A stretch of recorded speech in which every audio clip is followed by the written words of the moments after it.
Welcome back to Chess Titans. Today we have an exciting piece we're going over called the Battering Ram. Now, the Battering Ram replaces your rook and has a pretty amazing ability. You lose the ability to castle, but you gain the ability to smash through two pieces in a row.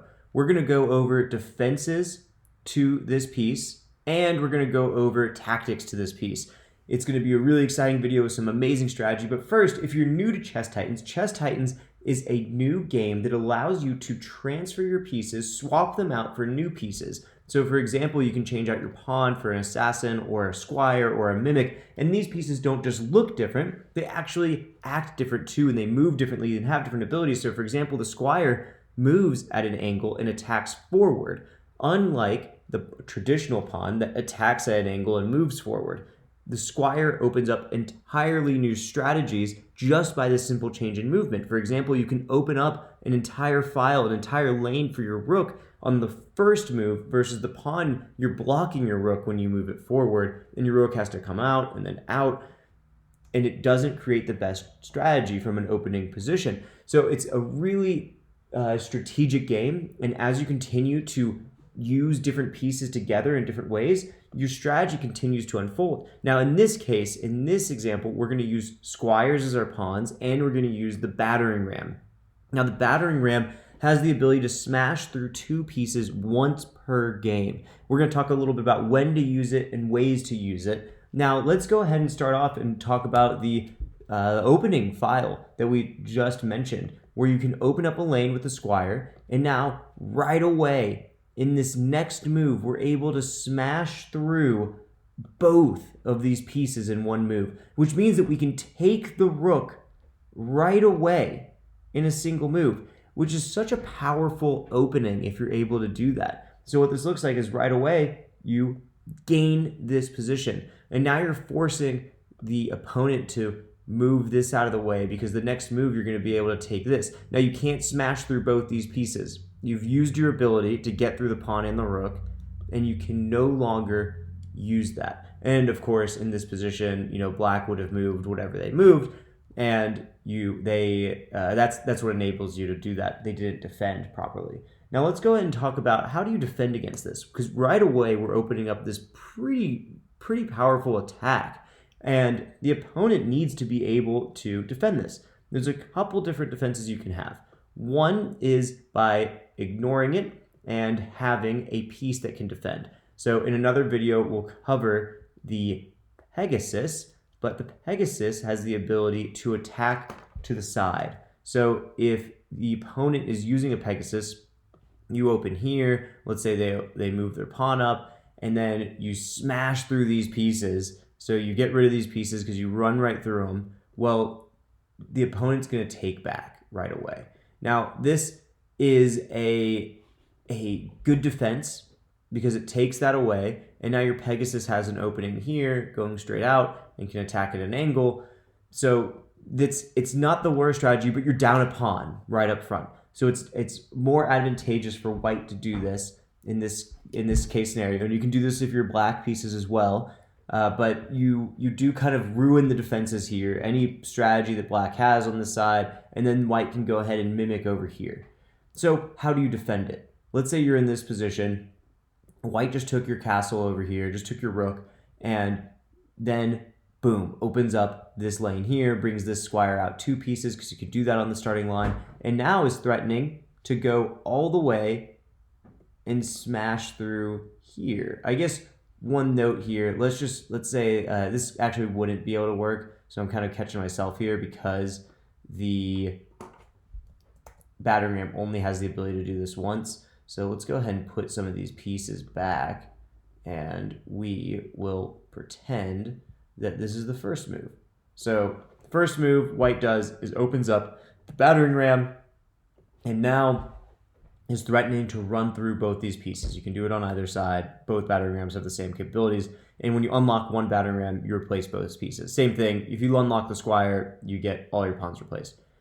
Anyways, attacking the rook here, what white can do, or what black can do here is relatively simple. Black here can move the pawn forward.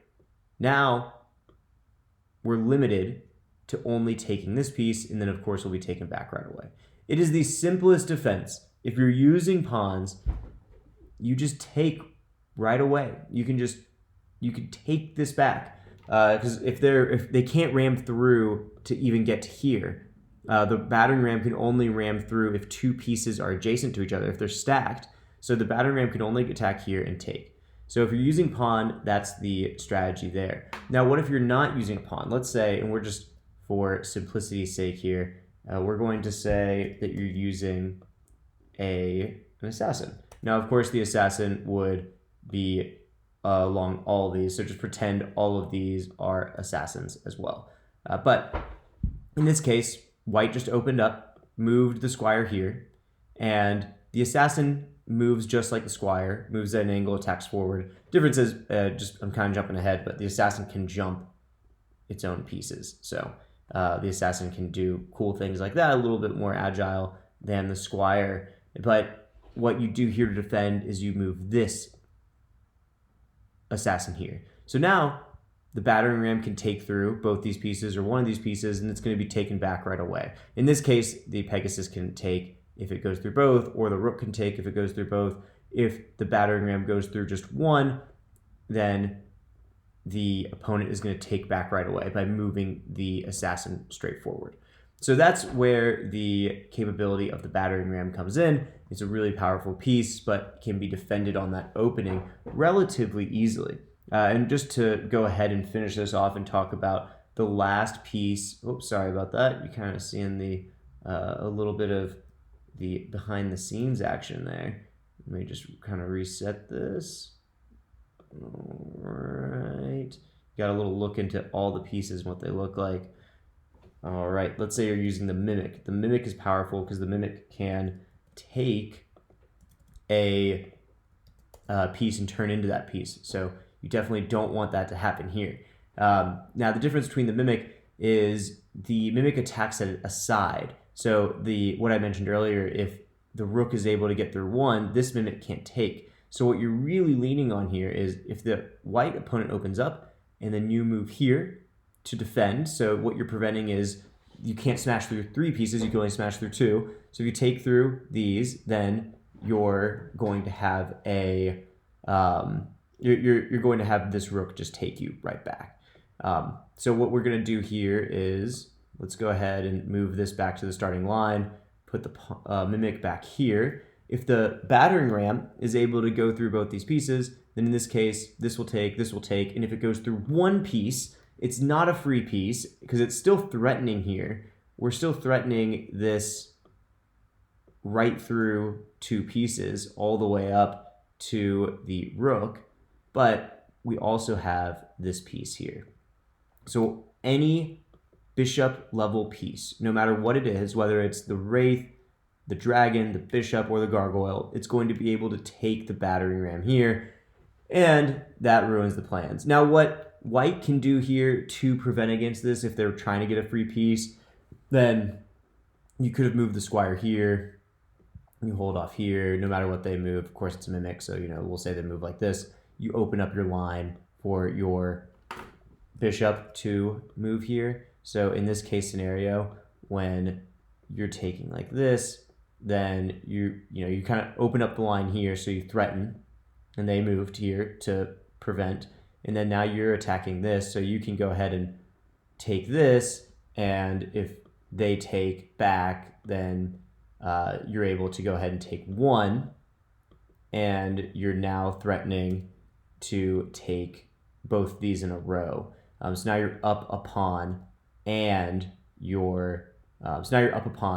and no matter what happens here, you're going to be able to take both of these because they can't get out of the way. So if this is not a Pegasus, you're going to be in luck if you're using either so this is kind of, if you're using a Griffin or if you're using a traditional knight, then of course, then in this position, you're going to be able to take this battering ram here, so you'll be defending. So there's several different defenses, but you want to make sure that you're pairing your pieces correctly. So let's go and say that you're using a Griffin, for example. Just to isolate focus here, let's go ahead and just delete these. I just want to show, I just want to focus on this. Actually, I feel like that's a little bit messier. We're just gonna focus though on this side of the board, because where this really falls apart and where the battering ram can become a huge threat is if you're using something like the cannon or the trebuchet. So if your cannon's here, and let's say that you have a mimic here, all right, and this can be either a cannon or a trebuchet, the result is the same. So let's move this all back to where it was. We're going to grab the bishop here, and let's say that you're in this position. Now what happens here is the opening for white is even more powerful because you're kind of in this sticky situation. So you move your squire out of the way, opening up this line, so you're attacking both these pieces in a row. You can move these like this, totally fine. But what this battering ram is going to do now is take both these mimics, go right through them, and now your cannon can only attack one over. Your cannon cannot take directly. And if you want to learn more about the cannon, you want to learn more about the trebuchet, you should watch our videos on those. If they're not out, go ahead and subscribe, because there's a lot of strategies that you could do here, but we're just going to cover these pieces in the scenario here, because there's not much you can do here in this scenario, even when you defend with that one piece going up if you're using mimics here. Now, if you're using a pawn, it's a different story, because if you're using pawns, you move up and you can take with the pawn, so you're fine. But if it's going to smash through two pieces, whether these are assassin squires or mimics, and you're using a cannon, then the battering ram is threatening that cannon right away. Your griffin can't take, your knight can't take, and if you're using a changeling, it can't take either, no matter what's in this piece, unless it's a griffin. So, or unless it's a Pegasus, sorry. So now if you're using a Pegasus, this can still smash through here, and you can take, and you'll be able to at least have a somewhat equal trade of pieces. And this is all very early in the strategy, because one thing that you lose out on is the ability to use your battering ram again. So let's go to a different use case here. Let's say you haven't wasted your battering ram's capability yet, right? Because you can only use it once per game. If the battering ram moves here and you haven't used it, then this is a checkmate. Because the next move, no matter what black does, you're going to be able to go right through both these pieces. So threatening checkmate, holding on to that capability later in the game, is even more powerful in a lot of cases because of the situations that you can get in, especially if you're able to move your battering ram out and have this file along horizontally. It's just so powerful to be able to attack this king. And of course, if your opponent is using something like a gargoyle, that's a great defense for the battering ram, because nothing can move through the gates that the gargoyle puts up. So if you want to use the gargoyle, watch our video on that, subscribe again. There's a lot you could do there. Of course, you want to use a piece better than the traditional king, something like the Titan or the Monarch or the Kraken. All of these king pieces can be really helpful in defending against the battering ram. The battering ram is truly one of the most powerful pieces in the game. I personally don't think that it's the most powerful rook. I think that the trebuchet is the most powerful rook. If you get your trebuchet in this middle position here on the board, especially if you can get a few of them in defending positions, it is so hard to beat a trebuchet. It's like a knight that can stay still, because you're attacking, in this case, this piece, you're attacking this square. I mean, you're attacking so many squares when you're in the middle here, and it can stay here, so it continues to be a threat. And I have had a lot of success personally with this piece, and I definitely recommend it for anyone that is considering, if you're watching this video, you're probably saying, wow, why would I not use the battering ram? You should check out the trebuchet piece too. because it is just so powerful and it can shoot over pieces. Doesn't matter what the clutter is here. The Battering Ram has a lot of capabilities. As you can see, it's hard to defend. And if you're worried about the Battering Ram, if you're starting to get up there in elo and people are starting to unlock, your opponents are starting to use the Battering Ram, then I would go ahead and make sure that you're paired correctly. If you're using a piece like the cannon, or you're using a piece like the trebuchet, then I would highly consider using a Pegasus to defend against the Battering Ram, crushing you in the opening move. Because if in that opening move, you're using a knight and you're not using pawns, well, let's say you're using Mimic or even the more agile piece here, then you're going to be in a tough spot. And one thing I should note, let's say that you're using the assassin, and first move they open up this line, so they're attacking to go right through both. And if they do in this case, then you're in a bad spot. And you say, all right, well, I'm going to go ahead and push this out right here. That's a good defense as well. Because what's going to happen here is you're going to take this. It's the only one that you can take. And then the queen will take back. So that's a good defense for the Battering Ram opening line. And let's see what happens if it happens on the other side here. I should have pre-put this together so I wasn't adding all these assassins, because your whole line will be assassins. Hopefully you guys are okay with this being the setup here. All right, let's go start from scratch. We open up this line right here. You jump over 2. On this side, it's less of a defense. So if they're attacking on the king side, you don't have that ability. So what happens here is next move, you try to defend with something like this, then it's going to smash right through. And then your next move right away is that it's going to take here. And then you're going to be down a rook right at the beginning of the game. And you're then trying to move pieces out. You're going to be trying to open up lines so you can attack that. You can attack that Battering Ram, but it's going to be tough.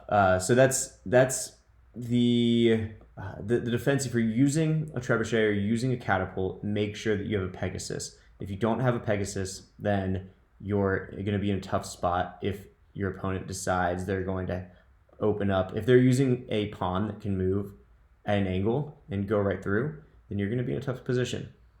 But either way, there's tons of ways to defend against the Battering Ram right up front from the opening. You just have to make sure that your piece combinations are well thought out and well put together.